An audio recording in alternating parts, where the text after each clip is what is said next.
News of the photographs had emerged overnight. At first, when they heard about them over breakfast, William and Kate were said to be saddened. They set out for their first engagement, a visit to a mosque, for which Kate had to be dressed demurely, with her head covered.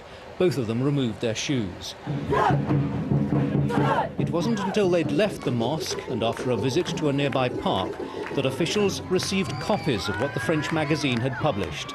Suddenly, the intensity of the reaction changed. Instead of sadness, there was fury. Officials who are used to dealing with the media began talking about a red line having been crossed. The couple's spokesman issued a statement. It spoke of a grotesque invasion of privacy. Poor girl will be afraid to take her socks off anywhere she goes now. Everywhere they go on a tour such as this, there are cameras on pretty much every side. That's something which, as members of the royal family, William and Kate have to accept. Last week, for a few days, they'd thought they were in private, and they lowered their guard. They are now paying the price.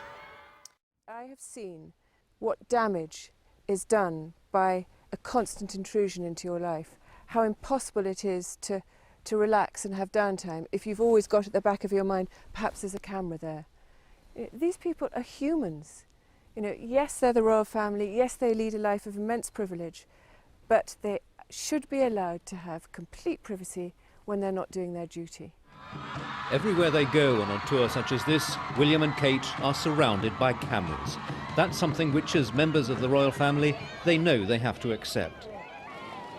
But as they left Kuala Lumpur for their next destination, William looked preoccupied. He remembers only too acutely what happened to his mother. He's determined to protect his wife. He, in particular, seems to regard this as a watershed.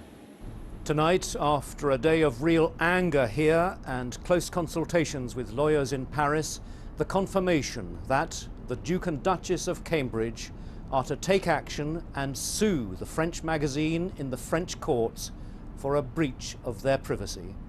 Nicholas Witchell, BBC News, Kuala Lumpur.